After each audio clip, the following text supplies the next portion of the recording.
ခုကျမပြောမဲ့အကြောင်းအရာတော့ကလေးမိဘတွေပါမှာပါအဲ့ဒါတွေအတွက်ကျမအကြီးပဲပြောချင်တာပါယောဂတော့မဟုတ်ဘူးဒါပေမဲ့တမြင့်မြင့်လှိုက်စားနေတဲ့ယောဂမဟုတ်သောယောဂနော်အခုကလေးတွေကြည့်လိုက်တိတ်ပြီးဂါရဝတရားမရှိကြတော့နော်လူကြီးသေးသွားလဲဟိုတိုင်းလူကြီးတွေမေးလဲဖြောချင်မှဖြေမေးလဲပြန်ပြောချင်မှပြောနော်နည်းနည်းရိုင်းဆိုင်ကြမ်းတမ်းလာတာလေးတွေရှိလာလို့နော်အဲ့ဒါကြောင့်မို့တယောက်ကစတရားကိုမိဘကိုသူသားနောင်မယ်ကိုသားသမီးရှိတယ်ဆိုရင်နည်းနည်းလေးမိဘတွေအနေနဲ့သတိထားနိုင်အောင်ကျွန်မပြောပြမှာပါ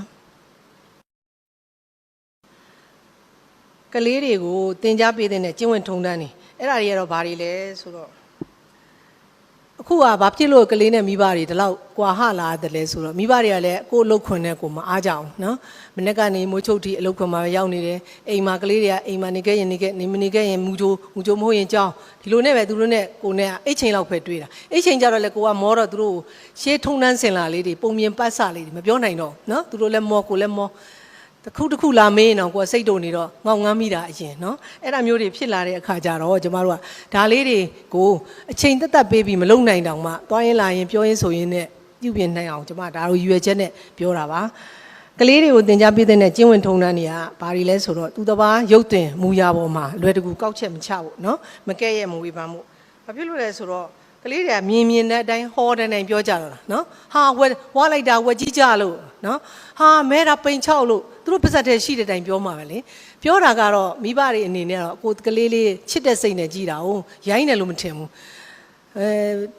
ပြောခံတဲ့လူကြတော့သူ့အားနဲ့ချက်ကိုထောက်တာလေကလေးဖြစ်စေလူကြီးဖြစ်စေတစ်ခါပြောကိစ္စမရှိဘူးနှစ်ခါပြောနည်းနည်းတိလာတယ်သုံးခါပြောရင်နည်းနည်းနှောက်ကစ်ချင်လာတယ်မိဘမျက်နှာကြောင်းမို့သာမပြောတာဟုတ်နော်အဲ့ဒါမျိုးလေးတွေမပြောအောင်ကျမတို့ကပြောရမယ်မှန်တာမှားတာမဟုတ်ဘဲနဲ့မတင့်တယ်လားမတင့်တယ်လားမချင့်ငိန်တော့ပဲနဲ့ဒိုးတိုင်းပြောကြတယ်အဲ့ဒါတွေကိုကျမတို့မပြောဘူးနော်ဟိုမှာသူတစ်ပါးရဲ့စားစင်ရင်ပုံရုပ်ဆိုးနေပုံဖက်တီးပုတ်ဖြစ်နေပုံခြေလက်မတန်ဆွမ်းပုံနော်ဒါတွေကိုပြင်မလက္ခဏာတစ်ခုခုကိုမြင်တာနဲ့လက်လွတ်စပယ်ပြောတာမျိုးပြစ်တင်တာမျိုးရှုံချတာမျိုးမလုပ်ဖို့မပြောမိဖို့နော်အဲ့ဒါကိုကျမတို့ကသင်ပေးရပါမယ်ကိုတိုင်းလည်းရှေ့ကနေနီးပေးလားမပြောမှလေကိုတိုင်းကသူများကိုချုပ်ချပြောတယ်ဆိုကလေးကဒီရှင်းတိုင်းလိုက်လုံမှာပါအဲ့ဒါတွေကိုကျမတို့သတိထားဖို့ပါငယ်တွေကပြောပြီးဆိုရင်ကြီးတဲ့ထိပြောဆိုတာကြီးကပါသွားနိုင်တယ်အဲ့လိုပါသွားရင်သူ့အတွက်ကပေါင်းသင်းဆက်ဆံရေးမှာအင်မတန်အနှောက်အယှက်ဖြစ်ပါတယ်နောက်တစ်ခုကသူတစ်ပါးရဲ့စိတ်ခံစားချက်ကိုထည့်ပြီးစဉ်းစားနားလည်တတ်ဖို့နော်ဒါလည်းကျမတို့သင်ပေးသင့်ပါတယ်လူတစ်ယောက်ကမင်းဘယ်လိုနေလဲစင်ပြေလားဒါမျိုးပြောရင်တချို့ကလေးတွေကကောင်းဝင်ပြန်ဖြေတယ်ဟာပြေပါတယ်ကျွန်တော်အခုကြောင်းပြောင်းမိမယ်ကိစ္စမရှိဘူးစင်ပြေတယ်ကျွန်တော်စာလဲလိုက်နိုင်တယ်ဒီလိုမျိုးဖြေတဲ့လူကတော်လူတော်တာတချို့ကကြတော့ဆက်စုတာသူ့ရေးလည်းမဟုတ်ဖ ೇನೆ နော်အဲ့လိုမျိုးပုံစံကိုအမူအရာအဖြစ်လည်းပြတတ်တယ်နော်အဲ့လိုမျိုးသူတစ်ပါးကိုလိုက်လျောမေးတာဖြေတာကိုကောင်းဖြေတတ်ဖို့ကျမတို့ကသင်ပေးထားပါမယ်တယောက်ကမေးလာရင်လည်းတလေးတစားပြန်ဖြေကြဖို့သင်ကြားပေးထားပါမယ်ဒါဟာယဉ်ကျေးတဲ့ပြုမှုဆိုတာကလေးဘဝတွေကနားလည်ဖို့ကောင်းပါတယ်ဒါမှသာကိုချင်းစာစိတ်သူတစ်ပါးအတွက်စိတ်ခံစားမှုပေးတဲ့စိတ်နားလည်ပေးတဲ့စိတ်ဒါတွေရှိလာမှာအမားတစ်ခုပြောမိလုံးမိတယ်ဆိုရင်လည်းတောင်းပန်ပါတယ်ဆိုတဲ့အကျင့်ကျမတို့ငယ်တွေကပြောထောင်သင့်ပါတယ်တိုက်သွားတယ်ပခုံးချင်းတာတိုက်သွားတယ်သူနဲ့မဆိုင်တဲ့အတိုင်းထွက်သွားတယ်ဒါမျိုးတွေအမြဲတမ်းရိုင်းနေပြုမှုပါကျမကိုယ်တိုင်လည်းမလုပ်ဘူးကျမလုပ်ရင်လည်းကျမသိစိတ်ဆိုးတာနော်ကိုယ်တိုင်လည်းသူများကိုမထိခိုက်မနေအောင်တော့နေပါတယ်တကယ်လို့မတော်တဆထိခိုက်မိတယ်ဆိုရင်ကျမလည်းတောင်းပန်အောင်အရင်ဆုံးတောင်းပန်အောင်ကြိုးစားပါတယ်တောင်းပန်ပါတယ်အဲ့ဒီအကျင့်လေးကိုကျမတို့ပြောထောင်ပေးသင့်ပါတယ်နောက်တစ်ခုက table manners ဆိုတော့ကျမတို့ကဒီသမင်း lunch တို့ dinner တို့ breakfast တို့ဒါတွေကကျမတို့ကထူးတယ်လေသင်ကြတာမဟုတ်ဘူးလေသူတို့နိုင်ငံသားမှာတော့ table manners ဆိုပြီးတော့တက်သင်တာတွေရှိအဲ့လိုမသင်သည့်တိုင်အောင်ကုံနိုင်ုံထည့်စားတာတို့နော်သမင်းကိုမဖိတ်မစင်အောင်စားတတ်အောင်သင်ပေးတာတို့ဇွန်ခင်းနဲ့စားလဲဇွန်ခင်းသင်ပေးတာတို့လက်နဲ့စားလဲလက်သေးချဆေးအောင်ဆေးပြီးမှမဖိတ်မစင်စားအောင်သင်ပေးတာတို့ဒါတွေကျမတို့ငယ်တွေကကျွမ်းကျင်ဖြစ်အောင်သင်ပေးရပါမယ်ကုံနိုင်ုံထည့်စားတတ်ဖို့နော်ခါလေးသမင်းဖိတ်ကြွေတယ်ဆိုရင်တိတ် not တီးပိုင်းပါလာရင်အင်ရှင်ရောအိမ်ဧည့်သည်ရောတိတ်နှစ်စိတ်နောက်ဆက်ဖြစ်ရတယ်နော်ဟင်းနေခွတ်ထက်နော်မမီမကန်ထထက်အဲ့မမီမကန်ထက်ရင်လည်းဖိမကန်တွေကမှောက်အိမ်ရှင်မှလည်းမပြောတာတိုင်းငါထွားကချက်တဲ့အိမ်ဆိုပို့ဆိုးမယ်နော်နောက်ပြီးတော့မကြိုက်လို့ဆိုရင်အတုံးကြီးလိုက်တိုင်းပြန်ထက်အဲ့လိုမျိုးတွေနော်ပြုတ်ဆက်ဖြောက်တောက်တွေဖြစ်အဲ့လိုမျိုးတွေမဖြစ်အောင်ကျမတို့ David Manners တွေကိုကျွမ်းကျင်အောင်သင်ပေးသင့်ပါတယ်နောက်ပြီးတော့ဒီလိုမျိုးမကုံနိုင်မခန်းနိုင်စားတဲ့အကျင့်ဟာဘယ်ဒီမှာသွားသိတာလဲဆိုရင်ဘူဖေးတွေစားတဲ့အခါတိတ်သိတာနော်ဘူဖေးတွေသွားစားဆိုရင်ကုံနိုင်အောင်ကိုစားလို့ရတယ် ထဲလို့ရတယ်ပြီးရင်မလောက်ရင်သွားပြန်ယူလို့ရတယ်အဲ့ဒါကိုမသိတဲ့ခါကျတော့မြင်ရအကုန်လျှောက်ထက်ဘာကြီးကမောက်လို့လူတော်မမြင်အောင်ပြီးကြဒါတွေမစားနိုင်တဲ့ခါကျတော့ခြံထားခဲ့တယ်တိတ်နှမျောစရာကောင်းတာနော်အဲ့ဒါကိုတချို့နိုင်ငံတွေမှာကျတော့ဘူဖေးကိုတော်ယုံကိုစားနိုင်တဲ့လောက်ထဲပါပိုခဲ့ရင်ဘလောက်ကီလိုကိုဘလောက်ပြန်ရောရမယ်ဆိုတာအဲ့လိုမျိုးသတ်မှတ်ထားတယ်အဲ့ဒါမျိုးသတ်မှတ်တာလေတနည်းအားဖြင့်စီကံပြန်ထိန်းတာကိုနိုင်တဲ့လောက်စားလေကိုပိုက်ထဲထည့်နိုင်တဲ့လောက်ထည့်လေအဲ့ဒါကိုကျမတို့ငငယ်တွေကအကျင့်လုပ်ပေးရပါမယ်ကျမတငယ်ချင်းတယောက်ရေးတာဖတ်ဖို့ပါတယ်သူနိုင်ငံခြားသွားတဲ့ခါသူကအဲ့လိုပဲပေါ့စားကောင်းမလားဆိုပြီးထည့်စားတယ်ဥရောပစားဆိုတော့ကျမတို့ရှေ့တိုင်းပါဇက်နဲ့မတည့်တဲ့ခါမဟတ်ဆက်တဲ့ခါကျမကုန်တဲ့ခါကျတော့သူကထားခဲ့တယ်ထားရတော့ဘေးဆွဲမှာထိုင်နေတဲ့ရှေးဂျာမန်ကြီးတယောက်ကလာပြောတယ်တဲ့မင်းစားနိုင်တော့ကမင်းနဲ့ဆိုင်တယ်ဒီကြံခဲ့တဲ့ခါကျတော့တခြားလူတွေနဲ့ဆိုင်တယ်ဒါမင်းအင်မတန်လူချင်းဝက်ကိုမသိတဲ့လူပဲအဲ့လိုမျိုးပြောတယ်တဲ့ဘာဖြစ်လဲဆိုတော့ဒီ food resources တွေက limitation လေဒီတပိတ်တာထွက်မဲ့အခင်းကတပိတ်တာပဲထွက်မှာအဲ့ဒါကိုကိုကဘုံမောလောနဲ့အလဟာတလေလွင့်အောင်လုပ်လိုက်တယ်ဆိုရင်ဒီဟာကိုအလေလွင့်မဖြစ်ရင်စားရမယ့်လူတွေရဲ့ကိုစားကိုကဖြုံးနေရကြတယ်လေအဲ့လိုမျိုးလာပြီးတော့ဆဲဆူပူကျိန်းမောင်းတယ်တဲ့အဲ့ဒါတကယ်မှန်တဲ့ပြုမှုပါသူတို့ပဲ့ပြင်ပေးတာမှန်တဲ့ပြုမှုပါနောက်တစ်ခုကတကိုရေးတန်ရှင်းရေးနဲ့မိမိခံတန်ရှင်းရေးကိုပြုလုပ်တတ်အောင်သင်ပေးရပါမယ်ကျမတူလေးတယောက်ရှိတယ်ကိုပေါင်ကိုလန်ထောင်းလိုက်ပါအောင်မယ်သူတို့ကတူဒီတော့တာအခု18လောက်ရှိပြီတက်တော့တက်နေတို့တော်လဲသူ့အမေကဘာပြောလဲဆိုတော့အမှတ်ကောင်းကောင်းတော့ရကျင်တယ်မန္တလေးတို့မေမျိုးတို့သွားမထားနိုင်ဘူးတဲ့ဘာဖြစ်လဲဆိုတော့ကျမသားအခုတည်းစောင်းမချုံတတ်သေးလို့တဲ့ကျမကဘာပြောလိုက်ဟာဟာရှင်တို့အခု Facebook မှာပြောတယ်ဟာဟာပဲအဲ့ဒါနင်းအသုံးမကျတာပေါ်တာလို့ကိုသားသမီးကိုကိုငငယ်တဲ့တကိုးရေးကိုယ့်ရဲ့အလုပ်သူများလုပ်တောင်မဟုတ်ကိုယ့်ရဲ့အလုပ်ရေချိုးတာဝစ်စားဝစ်တာမိဘူးတိုက်တဲ့ဆင်မဟုတ်တောင်ကိုဝစ်စားလေးကိုတတ်ရထားတာစောင်းချုံတာဆိုဒါတင်ထူးတင်နေစရာမလိုတဲ့ကိစ္စတွေလေဒါတွေအထိတောင်မလုပ်ပေးပဲနဲ့မလုပ်စေပဲနဲ့အကုန်လုံးကလမာကြီးနဲ့အကုန်လုံးလုပ်ပေးနေဆိုကြတဲ့ဒီကလေးဟာသိကြပြီရေသာခိုတဲ့စိတ်နဲ့ပဲကြီးပြင်းလာတော့တာเนาะဒါမျိုးတွေကိုကျမတို့ကငငယ်တွေကကြိုးကြအောင်လုပ်တတ်ပါမယ်သူဆော့တဲ့ကစားတဲ့ပစ္စည်းတွေကိုချက်ချင်းပြန်သိမ်းခိုင်းတာတို့သူ့အခန်းသူ့ဆောင်အိပ်ယာလေးတွေကိုခောက်ခိုင်းတာတို့ပထမတော့မလုပ်တတ်ဘူးလေသင်ပေးရမယ်ဒါငငယ်တွေကကျမတို့လုပ်တတ်အောင်သူ့တကိုယ်ရေးတန်ရှင်းရေးလေးလုပ်တတ်အောင်သင်ပေးရပါမယ်အရာမိဘကြီးလိုက်လုပ်ပေးတယ်ဆိုမိဘကသူ့တက်တက်လုံးနေမှာမဟုတ်ဘူးလေသူကိုအားကိုတဲ့အကျင့်ကိုငငယ်တွေကဖြူစုပြိုးထောင်ပေးရမှာပါသူတဘာကိုကျေးဇူးတင်တတ်ဖို့ကျေးဇူးတင်ကြောင်းပြောတတ်ဖို့လည်းသင်ပေးဖို့လိုပါတယ်ကျမတို့အခုဗမာတွေအများစုကျမကိုယ်တိုင်တောင်မှဟိုစောစောအထိကျေးဇူးတင်ကြောင်းပြောဖို့ရမဝင်မရဲဖြစ်တာလေပြောနေကြမဟုတ်တော့သူ့ကိုကျေးဇူးတင်ကြောင်းပြောလိုက်စိတ်သွားမလားအဲ့ဒီစိတ်နဲ့လေအမှန်ကကျေးဇူးတင်ကြောင်းဆိုတဲ့ပြောတဲ့စကားအင်မတန်ယဉ်ကျေးတဲ့ပြုမှုပါအခုတည်းကကျမတို့ဒီကျင့်လေးကိုကိုယ်တိုင်လည်းလိုက်နာမယ်ကိုယ့်ရဲ့သူသားနောင်မယ်နဲ့သားသမီးတွေကိုလည်းသင်ပေးမယ်အဲ့ဒါဆိုရင်အင်မတန်ကောင်းတဲ့ယဉ်ကျေးမှုလေးထွန်းကားလာမှာပါဘာလေးပဲကိုယ့်ကိုဆူတောင်းစကားလေးပဲပြောလက်ဆောင်လေးပဲပေးကိုယ့်အတွက်ဘာကူညီလေးပဲလုပ်ပေးကျေးဇူးတင်ပါတယ်ဆိုတဲ့ရှေ့ကပြောလိုက်လို့ရှိရင်ကျေးဇူးတင်ခံရင်လို့မဟုတ်သည့်တိုင်အောင်ကြားရတဲ့လူလည်းနားချမ်းသာတယ်ပြောရတဲ့လူလည်းစိတ်ချမ်းသာပါတယ်တကယ်ကျကျမတို့ကတချင်းကကျမတို့ငယ်ငယ်တည်းရှိရနော်ကျေးဇူးတင်ပါတယ်ရှင်ကျေးဇူးတင်ပါတယ်ရှင်ဆိုရှိရနော်မလိုက်နာဖြစ်ကြလို့သာနော်အဲ့တော့ပေါင်းသင်းဆက်ဆံရေးမှာဒီကျေးဇူးတင်မဲ့အပြုမှုအင်မတန်ရင်ကျေးတဲ့ပြုမှုဖြစ်တဲ့အတွက်ကြောင့်မို့ပေါင်းသင်းဆက်ဆံရေးမှာအရေးကြီးတယ်ဆိုတာကိုကလေးတွေငယ်ငယ်လေးရသဘောပေါက်ဖို့ကောင်းပါတယ်နောက်တစ်ခုကခွင့်ပြုချက်တောင်းပါခွင့်ပြုချက်တောင်းဖို့ကကျမတို့ကမလိုဘူးထင်ကြတယ်ယင်းနှီးရင်ဒါတကယ်လိုတယ်နော်ယင်းနှီးရင်ခွင့်ပြုချက်မလိုဘူးထင်တယ်ခွင့်တောင်းစရာမလိုဘူးထင်တယ်မိဘနဲ့သားသမီးဖြစ်သည့်တိုင်အောင်သူတို့နိုင်ငံခြားထုံးစံလေးတွေတချို့ဟာတွေကျမအထင်ကြီးလို့မဟုတ်ပါဘူးလေးစားတဲ့ဟာတွေလိုက်နာတဲ့ဟာလေးတွေကျမတို့တူရည်တင်ပါတယ်သူတို့ဆိုတကားခောက်ခိုင်းတယ်နော်ထဲကိုသားသမီးခံဝင်မယ်ဆိုတော့တကားခောက်တယ်မိဘခံဝင်မယ်ဆိုလဲတကားခောက်အထက်မှာလုံကြီးလဲနာဖြစ်ခြင်းဖြစ်မယ်လေကိုကတကားမခောက်ပဲဝင်သွားသူလဲချက်ကိုချက်ကန်ကိုလဲနေရခဲ့ဟုတ်တယ်မလားအဲ့ဒါဆိုတော့ဘယ်နေရာမဆိုကျမတို့ဘာပဲလှုပ်ခြင်းဘာပဲပြောခြင်းခွန်တောင်းတာမျိုးကိုအကျင့်လုပ်ရပါမယ်ခွင့်ပြုချက်မယူဘဲနဲ့ယူသုံးလိုက်တယ်ဆိုရင်ဥမာတခုခုယူသုံးလိုက်တယ်ကိုကြောင့်ပျောက်သွားတယ်ပြောလို့ကလည်းမကောင်းနော်ရော်ပြီးပြန်တော့လေအဲ့ပစ္စည်းကရှာလို့လွယ်ချင်မှလွယ်မှာပြီးတော့မှငါယူသုံးလို့ဘာလို့ဆိုမျက်နှာငယ်လေးနဲ့ပြောရတယ်ဒါမှမဟုတ်လို့ရှိရင်လည်းမိဘချင်းပြဿနာတက်မယ်နော်အဲ့ဒါမျိုးတွေပေါ့ခွင့်ပြုချက်ကဘယ်တော့မှဆိုယူဖို့ကောင်းပါတယ်မဟုတ်ရင်နောက်ဆက်တွဲခေါင်းခဲစရာတွေဖြစ်လာနိုင်ပါတယ်ဒီလိုမျိုးခွင့်ပြုချက်မတောင်းလို့ရှိရင်စီကံမြက်တဲ့ကလေးတွေပဲကိုကမွေးထုတ်တာကြာနေပါလိမ့်မယ်နောက်တစ်ခုကလူတွေရဲ့အမည်ကိုနာမည်နဲ့တကွနှုတ်ဆက်တတ်အောင်အဲ့ဒါလေးလည်းသင်ပေးပါကျမဆိုနာမည်ခဏမေ့တတ်တယ်မိမတော့နည်းနည်း လူကြီးပါဝါတာပေါ့နော်နာမည်မေ့တောင်မှညီမတန်ညီမအမတန်အမပြောတာပဲဘာလို့ဆိုတော့ तू လည်းစိတ်မငြိမ်အောင်ကိုလည်းစိတ်မငြိမ်အောင်လေအဖြည်းဖြည်းမှကိုယ့်ရဲ့ memory record ကိုပြန်ယူရတာအဲ့လိုမျိုးဒါကျမရွယ်မို့လို့သူတို့ရွယ်ဆိုရင်တော့ငယ်ငယ်တွေကနာမည်နဲ့လိုက်အောင်နော်အမဆိုအမနောက်ကနာမည်လေးထည့်လိုက်အမဘသူအမဖြူအမညိုအဲ့လိုမျိုးလေးပြောတယ်ဆိုရင်ခေါ်ခါနဲ့လို့တိတ်ကျင်တတ်တာဟော तू ငါ့ကိုဘလောက်မတွေ့တာဘလောက်ကြာပြီမဲ့ခုတည်းကမှတ်မိတယ်ဆိုတိတ်ကျင်တတ်တာနော်အဲ့ဒါမျိုးလေးတွေကိုတင်ပေးထားပါမယ်တချို့ကကြာမမှတ်တတ်ဘူးတလောက်နာမည်ချင်းကလေးတွေကလေ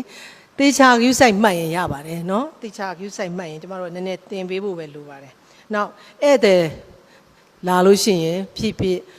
ကားတကားဖြစ်ဖြစ်အိမ်တကားဖြစ်ဖွင့်ပေးတယ်ဆိုရင်တလေးတစားလေးခါကိုင်းကြမလို့ပါဘူးတလေးတစားဖွင့်ပြီးတော့သူဝင်ပြီးတဲ့အထိနှုတ်ဆက်စကားပြောပြီးတဲ့အထိတကားလေးကိုကင်ပြီးစောင့်တာဒါလေးကလည်းအင်မတန်ရင်ကျေးတဲ့ပြုမှုเนาะအဲ့လိုမျိုးပြုမှုလိုက်လို့ရှိရင်ကိုကသူ့ကိုခရရတာမဟုတ်ဘူးလေကိုကသူ့ကိုလေးစားကြောင်းသူ့ကိုအတိမတ်ပြုကြောင်းအဲ့ဒီ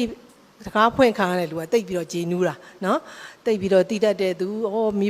မိကောင်းဖခင်သားသမီးလေးဆိုအမှတ်တရရိုးတွေတက်သွားတယ်เนาะနောက်တစ်ခုကသူတစ်ပါးရဲ့လွတ်လပ်ခွင့်နဲ့နေရာကိုအလေးထားတတ်ပါစေเนาะကျမတို့ဆိုလည်းငယ်ငယ်တော့ရှိပါတယ်တိတ်ရင်းနှီးရင်ဘာမှပြောမနေဘူးငါလာပြီးဟေ့တောင်မှနောက်မှပြောမိသလားမသိဝင်ချသွားတာပဲလေเนาะအဲ့ဒါမျိုးတွေမဟုတ်ဘဲနဲ့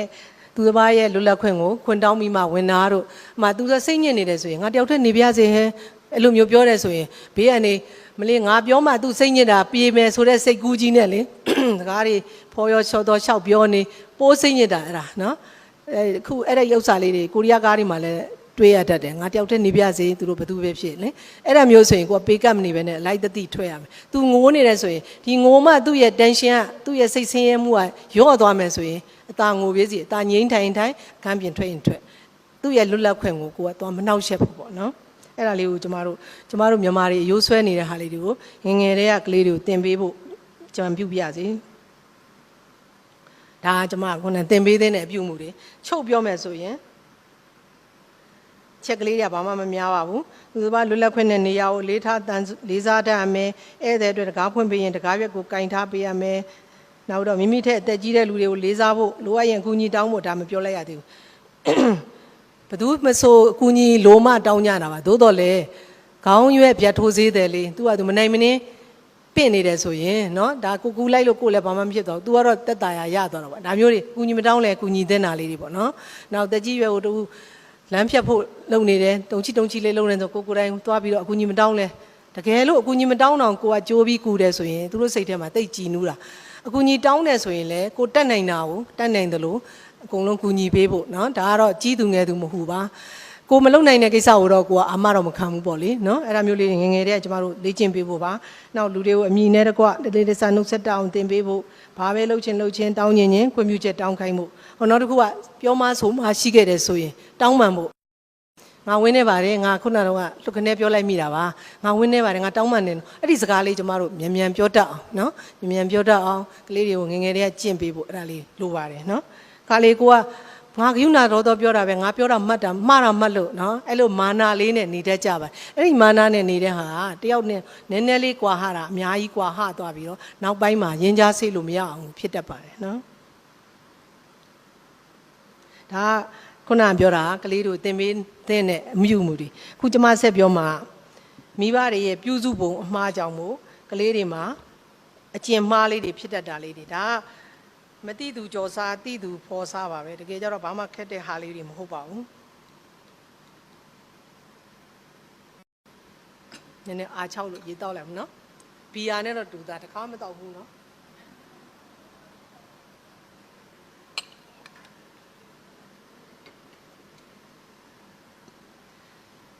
မိဘတွေရဲ့ပြုစုပုံအမှားကြောင့်ကလေးတွေမှာအပြုမှုမှားလေးတွေဖြစ်တတ်တယ်တကယ်ကြတော့မိဘတွေဆိုတာပုပ္ပါစရိယမိနစ်ဖလက်ဦးဆရာမိထိုက်ဆိုတာပုပ္ပါစရိယမိနစ်ဖဆိုတကယ်မှန်တဲ့စကားပါသူတို့အရင်ဆုံးထိတွေ့တာကျမတို့မိဘတွေကိုနောက်မှကလေးဒိန်းတို့နော်ကလေးဒိန်းတို့နောက်မိကြီးဖကြီးအတူနေတွေဒါတွေနဲ့ထိတွေ့မှာ哦ဒါတွေရဲ့အပြုမှုတွေကကျမတို့မှာပုံတူဓာတ်ပုံရိုက်တယ်လို့ပဲကူးဆက်ပါတယ်နော်ကောင်းတဲ့အပြုမှုကူးဆက်ခံရင်တော့ကလေးတွေတစ်လုံးကျိုးရှိတာပေါ့နော်မကောင်းတဲ့အပြုမှုကူးဆက်ခံရင်တော့ကလေးတွေတော်တော်လေးကိုအကျင့်မှားလေးတွေဖြစ်တတ်ပါတယ်အဲ့တော့ကလေးမှာမနစ်သက်စရာပြုမှုတွေတွေ့တယ်ဆိုရင်မိဘတွေကကိုယ့်အပြစ်ကိုမမြင်ဘူး ကလေးပဲနင်ဘယ်အတက်ကောင်းနေတက်လာတာလဲနင်နဲ့ပေါင်းမပေါင်းနဲ့ဆိုပေါင်းတာဟုတ်အရင်ဆုံးပြည်တွင်တောက်တီးတာအရင်စတတ်ကြတယ်ကိုယ့်ရဲ့အားနည်းချက်ချွင်းချက်ကိုပြန်မကြည့်မိကြဘူးနော်အဲ့တော့ကလေးတွေမှာအပြုတ်မှုပြောင်းလဲတွေတွေ့လာလို့ရှိရင်ဒါဟာတကယ်ကြတော့အိမ်တွင်းကနေတက်လာတဲ့အကျင့်တွေဖြစ်ဖို့များပါတယ်အဲ့တော့ဘာတွေလဲဆိုတော့ကျွန်မပြောချင်တာကကလေးကတကယ်လို့တိုးတိုးတိတ်တိတ်နဲ့လျှို့ဝှက်ချက်တွေများနေမယ်သူတစ်ပါးကိုလည်းယုံကြည်မှုကင်းမဲ့နေမယ်ဆိုရင်ဒါ तू အလဟတ်ဖြစ်တာမဟုတ်ဘူး तू ငငယ်တည်းက तू မှာဆွဲလာတဲ့စိတ်လေးတွေကြောင့်ပေါ့နော်ဘာဖြစ်လို့လဲဆိုတော့မိဘတွေကကလေးပေါ်မှာလွန်မင်းစိတ်ဆိုးလွယ်စိတ်တူလွယ်ကြလို့ကျမပြင်မှာဘာဖြစ်ခဲ့တယ်ပတ်စံ10ပြားပြောက်ခဲ့တယ်အဲဒါဆိုတော့ဒါ10ပြားဆိုဟိုခေတ်ကနော်အခုပတ်စံကျမကပိုင်းနိုင်ခံလို့9000လောက်ပါသွားတယ်ဟာမိဘဆွေးဆွေးခုံနင်းကဘလို့ထားတာနေမှာကိုနင်းကဘလို့ဘယ်နှမောနမဲနေမှာဘာတွေစဉ်းစားနေမှာကိုအမြူတွင်တောက်တီးတာတွေအရင်လာတာလေအဲ့တော့ကလေးကဘာဖြစ်ခဲ့တိတ်မပြောတော့နော်အဲ့တော့သူ့ရဲ့လျှို့ဝှက်ချက်တွေကို तू ပဲထိန်းတော့ तू ပဲသူနီးသူဟန်နဲ့ဖြည့်ရှင်းမယ်အဲ့ဖြည့်ရှင်းတာကောင်းတဲ့နီးနဲ့ဖြည့်ရှင်းတာဖြုတ်ရင်တော်ပါရဲ့မကောင်းတဲ့နီးနဲ့ဖြည့်ရှင်းတာဆိုရင်ဒါကျမတို့ရင်ကျိုးရမှာလေနော်အဲ့တော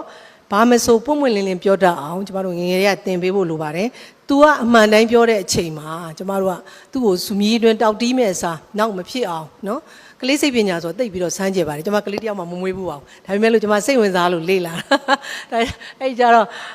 ့ဘွားမရှိတဲ့လူကဝီးလို့ကတော့ကြာနေမလားမသိဘူးနော်။အဲ့တော့တိုဝိတ်လျှက်ဝင်လွန်းတဲ့ကလေးဟာမိဘရဲ့အမိတွန်းတောက်တီးမှုကိုမကြာခဏခံရတဲ့အတွက်ကြောင့်မို့ဖြစ်ပါတယ်စိတ်ဆိုးဒေါသထွက်ခံလို့ဖြစ်ပါတယ်တချို့ဆိုနေလှမ်းတာတို့နော်ရိုက်တာတို့အဲ့လိုအပြစ်ဒဏ်တွေဒီပေးတဲ့ခါကျကလေးကအမှန်ကိုဘယ်တော့မှမပြောချင်တော့ဘူးလေနော်နောက်တစ်ခုကရှက်ကြောက်တဲ့ရှီတုံချတုံဖြစ်တတ်တဲ့ကလေးဟာတဲ့မပြောရဲမဆိုဘဲနဲ့ရှက်တတ်နေရင်ဒါကလည်းကလေးတွေကမိဘတွေကကလေးပေါ်မှာတအားလွှမ်းမိုးလုံးလို့အပြင်ထွက်မယ်မထွက်တဲ့နင်ကားတိုက်သေးလိမ့်မယ်အမေဟိုဘက်စွန်သွားထွက်လာမယ်ဟဲ့နင်ချိုးလိုက်ကြတော့ဘယ်နဲ့လုံးမှာငွေကုန်တော့ဘယ်လောက်ဖြစ်တယ်ပဲကျန်ဒါမျိုးတွေနော်ဘာလေးလှုပ်ချင်ခွင်တောင်းရင်ကာစီကအရင်လာတယ်နော်အပြက်စိတ်နဲ့အရင်ကြည့်တာ哦 तू ကပြောတာမမှားဘူးလားဆိုတော့လဲမှားတော့မမှားဘူးတို့တော့လဲမှန်လွန်းလားဆိုတော့မမှန်ဘူးဒါမျိုးဖြစ်ရင်ဒါမျိုးဖြစ်တတ်တယ်ဒါမလုံးနဲ့ဒီလိုမသွားနဲ့ကားလမ်းထူတဲ့စီမသွားနဲ့ဒီလိုလေးပေါ့သူ့ကိုဖွင့်ပေးမှလေမဟုတ်ရင်ကစားမဲ့ဆိုလဲပိတ်ဟိုသွားမဲ့ဆိုလဲပိတ်ဒီလာမဲ့ဆိုလဲပိတ်ဆိုရင်သူ့အတွက်ကနေရာသိမ့်မရှိတော့ဘူးနော်အဲ့တော့ဘာပဲဖြစ်လိုက်လုပ်ပေးနေတယ်လိုက်ကူညီပေးလို့နေတယ်ဆိုရင်လည်းကလေးကတအားရှက်တက်သွားပြီးတော့ဘာမှမလုပ်ရဲမကန်ရဲမဆုံးဖြတ်ရဲဖြစ်သွားတတ်ပါတယ်အဲ့တော့ကိုယ်ပိုင်စဉ်းစားဝင်ဖန်ဆုံးဖြတ်တတ်အောင်လေ့ကျင့်ပေးထားသင့်ပါတယ်မဟုတ်ရင်ကလေးကလူထဲမတိုးတတ်တဲ့ပဲနဲ့လူကြားထဲမှာအငုံစိတ်ကြီးနဲ့ပဲနေတတ်တော့မှာနော်အဲ့ဒါဆိုရင်သူ့ရဲ့ကိုကြီးကိုသွေးကကြာဆင်းလာနိုင်တယ်နောက်တစ်ခုကသူတော်ပစ္စည်းကိုအလွယ်ယူတတ်တဲ့ကလေးတွေငယ်စဉ်ဘဝကတော့ခိုးတာမဟုတ်ခိုးတာဆိုတိတ်မသိသေးဘူးဒါပေမဲ့သူ့လှလှလေးမြင်ရင်ယူလာခဲ့တာပြောမဆိုယူလာခဲ့တာဒါလူကြီးတွေအမြင်တော့ခိုးတာပေါ့နော်ခိုးတယ်ဆိုတာဟိုတစ်ဖက်မိဘကတော့ခိုးတယ်လို့ပဲနာမည်တက်မှာကိုမိဘကတော့သူလိုချင်လို့နေမှာပေါ့အဲ့လိုဖြော့တယ်ဒါဒီအချင်းအင်တန်မားတယ်ဆိုတာကျမတို့ငယ်တည်းကပဲ့ပြရပါမယ်ဘာဖြစ်လို့အဲ့လိုအလွယ်ယူတတ်လဲသူ့မှာပြည့်စုံတယ်ဒါပေမဲ့ဘာဖြစ်လို့အလွယ်ယူတတ်လဲဆိုတော့ကမိဘတွေကကလေးဘာလိုချင်တယ်ဆိုတော့မမေးတော့ဟိုဆိုင်သွားတယ်ဟာဒါလေးနေနဲ့လိုက်တယ်ယူလိုက်ဒါနင့်အတွက်ဘာဖြစ်နင့်အတွက်ငါအတွက်တောင်သိပ်ပါကြမပါတာကလေးပဲဘိုပြုတ်ပြီးတော့လေကလေးမှရွေးချယ်ခွင့်မရှိတော့ဟိုဟာလေးလှတယ်လို့သူစိတ်ထဲထင်ပေမဲ့သူ့မိမျက်စိထဲမလှဘူးဆိုရင်ဝယ်မပေးတော့ဘူးလေအဲ့တော့ဘာဖြစ်သူ့မှာကြည့်လိုက်ရင်တော့ကစားစရာစားစရာအားလုံးပြည့်စုံတယ်သို့တော်လည်းသူ့မှာရွေးချယ်ခွင့်မရှိဘူးအားလုံးကမိဘစိတ်တိုင်းကြပဲမိကြီးဖကြီးရဲ့စိတ်တိုင်းကြပဲဖြစ်တဲ့ခါကျတော့အချင်းချင်းကစားကြတဲ့ခါဘာမှအဖို့တန်သည်ဖြစ်စေမတန်သည်ဖြစ်စေသူစိတ်ထဲကြိုက်တဲ့ဥစ္စာသူအလစ်တုတ်လာတော့မှာပဲဒါအပြစ်မြောက်တယ်မမြောက်တယ်သူမသိဘူးလေသူစိတ်ထဲမှာသူကြိုက်တာကိုပဲယူလာခဲ့တာပေါ့နော်အဲ့ဒါအင်တန်မားတဲ့ပြုမှုဖြစ်တယ်ဒီလိုမျိုးမဖြစ်အောင်ကျမတို့ကသူ့ကိုရွေးချယ်ခွင့်ပေးရမယ်နော်နောက်ကလေးတယောက်ကသူတစ်ပါးလိုကြည့်တဲ့အားကြနေမယ်သူတစ်ပါးလိုကြည့်တဲ့ဖြစ်ချင်နေမယ်ဒါမှမဟုတ်မနာလို့ရှည်များနေမယ်နှခမ်းတလန်ပန်းတလန်နဲ့သူများအကြောင်းပြောနေတယ်ဆိုရင်အဲ့ဒီကလေးဟာအမြဲတမ်းတိုင်းရှင်ခံရလို့နော်တိုင်းရှင်ခံရဆိုဘာလဲဆိုတော့ဟိုဘက်ရကလေးစာတော်လိုက်တာနင်းနေမြအဆက်တောင်ပို့ဘူးဟိုမဲစာကြည့်နေသူဘယ်တော့မှဆိုကြည့်နေစာကြည့်နေနေမြန်ဆော့နာပဲအဲ့လိုမျိုးအမြဲတမ်းနှိုင်းရှင်ခံရတဲ့ခါကျတော့ဟိုကလေးလိုစူးစမ်းရမယ်စာဟိုကလေးကိုမျက်မုံးကျိုးလာတာ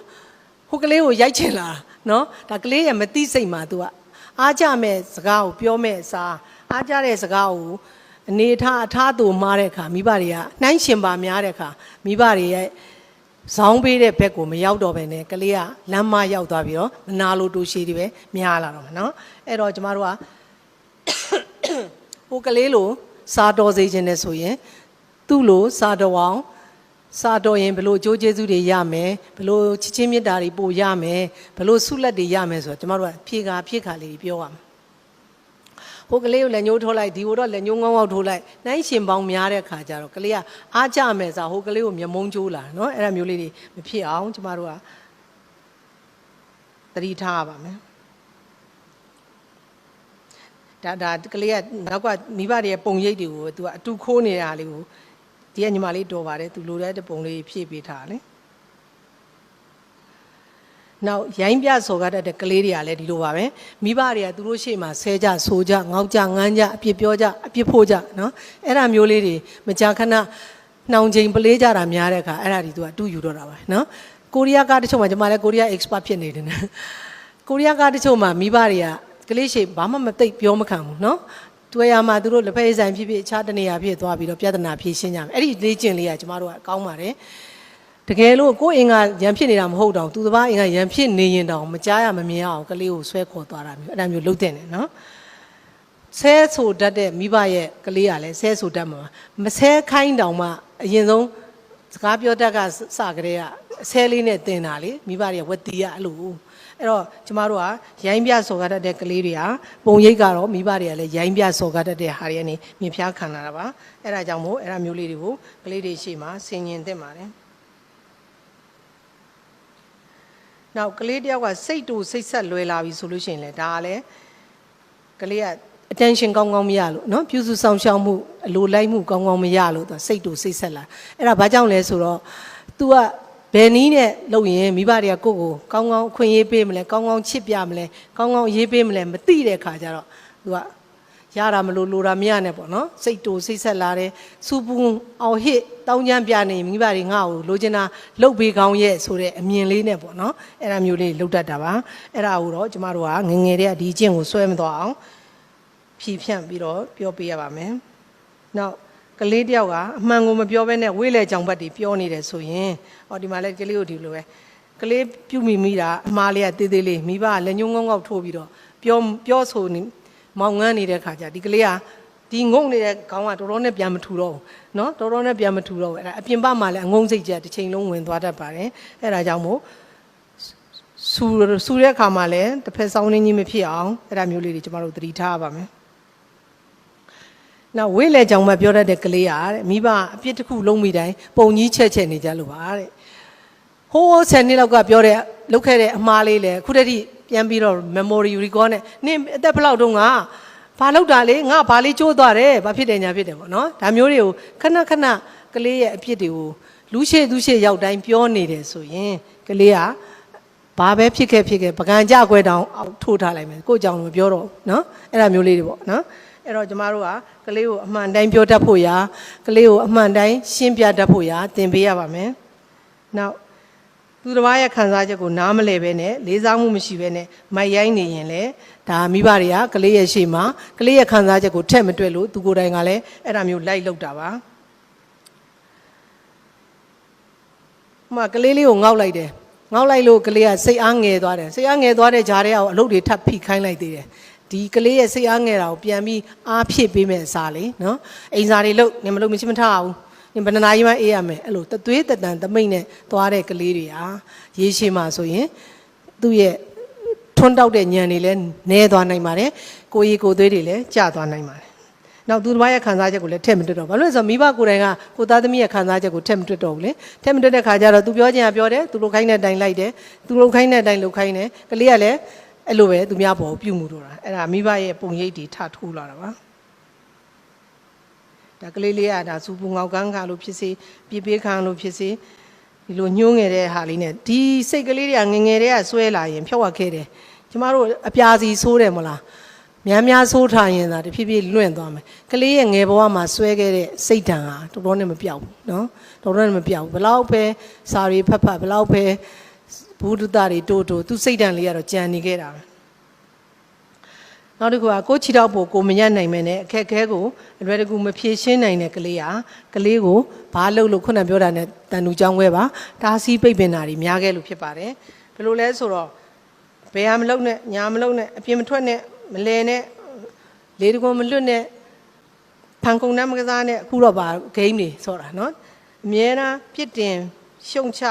ျကျိမ်းမောင်းတားမြစ်နေလို့ရှိရင်ကလေးကသူ့ခြေထောက်ပေါ်သူမရက်တတ်တော့ဆုံးဖြတ်ချက်လည်းမချတတ်တော့ဘယ်သွားခြင်းတယောက်တည်းလည်းမသွားတတ်တော့ကိုယ့်ရဲ့ကိုယ်စွမ်းကိုယ်စားကိုမယုံကြည်တော့ဘူးပေါ့နော်ဘာလို့လဲဆိုတော့နင်သွားရင်လဲမှာပဲနင်သွားရင်ဒီဆောင်ဝဲနင်ဖြေးမနေကြမှာပဲဟိုအပြက်မြင်စိတ်ကြီးနဲ့ရှေ့ကကာစီပိတ်တဲ့ခါကျတော့မသိစိတ်မှလေငါဘာလုပ်လို့အောင်မြင်မှာမဟုတ်ပါဘူးအမေကဒီလိုပြောတယ်ဒီမှာစူးစမ်းခြင်းစိတ်မရှိတော့ဘူးလေနော်အဲ့ဒါမျိုးတွေမဖြစ်အောင်ကျမတို့က6တလက်6တလက်နော်6တာထက်ကခဏနေပေါ့လေသူ့ကိုနားလဲအောင်ရှင်းပြတာနဲ့သူ့ရဲ့စိတ်အားကိုမြင့်တက်အောင်စကားတွေပြောတာနဲ့စူးစမ်းခြင်းစိတ်များအောင်မြင့်တင်ပေးတဲ့စိတ်ရမြင့်တက်စေတဲ့စကားတွေပြောတာနဲ့ဒါတွေနဲ့ကျမတို့ပြည့်ပြင်ယူရပါမယ်နောက်ကလေးရဲ့စိတ်ကူးစိတ်တန်းတွေကိ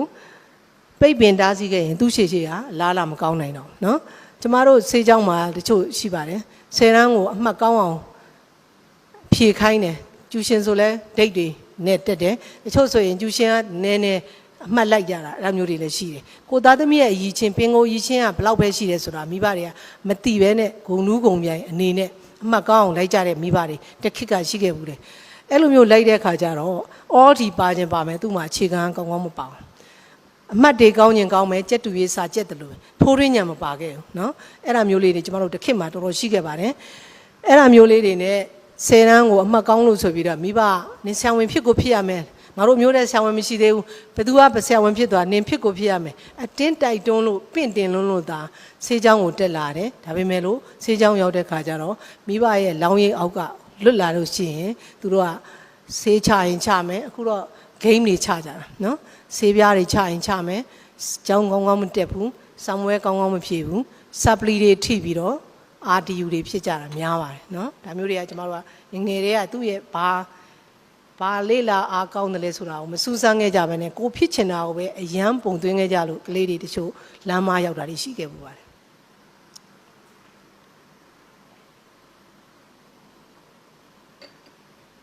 အဲ့ဒါကိုသူကပုံလေးတစ်ခုနဲ့ရှင်းပြပါတယ်ကျမဖတ်တဲ့စာအုပ်ထဲမိဘကလေးကိုမင်းပကြီးသွားမင်းသွားပြီးတော့နေဗောလီဘောသွားပုတ်ချီမုံဗောလီဘောမဟုတ်တော့ပါလဲမသိလို့ခိုင်းနေတာအော်ကလေးကိုတရောထိုးတင်ခိုင်းတာတရောထိုးတင်ခိုင်းတာတရောထိုးပြိုင်ပွဲရလည်းရှိနေတရောထိုးသွားတင်ခိုင်းတယ်ကလေးကမတင်ညုံတရောထိုးကိုဝါသနာမပေါအောင်မေးဒီလိုညှတာကို तू မကြိုက်ဘူးလေမင်းကြီးလိမ့်နေအောင်မကြိုက်ဘူးဝါသနာလည်းမပေါအောင်နားထဲမှာကျွတ်ဖြစ်နေတာလေ तू နားထဲမှာတာယာနာပြောမထင်ဘူးကျမကိုယ်တိုင်လည်းမထင်ဘူးအဲ့တော့မသွားကျင်ဘူး तू ကဆွဲကျင်တာပုံဆွဲကျင်တာပုံဆွဲတာကြတော့မိဘအခွင့်မပြုဘူး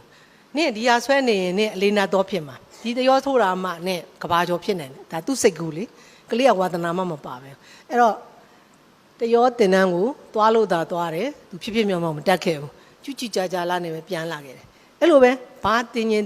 းပေးမတင်ဘူးနင်းနဲ့မဖြစ်ဘူးငါသိတယ်ဒီဥစ္စာနင်းနဲ့မတကိုက်ဘူးမရက်ကာစီနဲ့ကို့သားသမီးရဲ့ဝါသနာဘာဆိုတာကိုသူထက်မတွက်တော့လေအဲ့တော့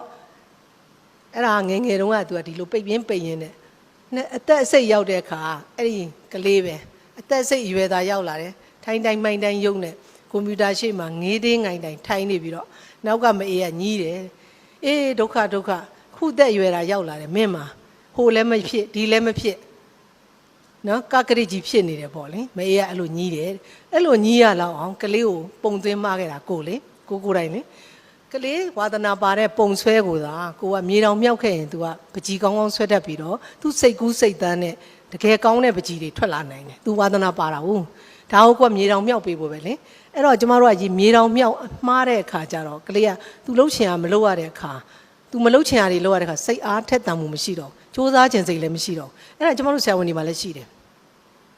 ဆေးကြောင်းကိုတက်လာတယ်မိဘတိုက်တွန်းလွန်းလာတက်လာတယ်တချို့ကခုနဆေးသမားဖြစ်ပြီးဆေးကြောင်ကြောင်ပြီး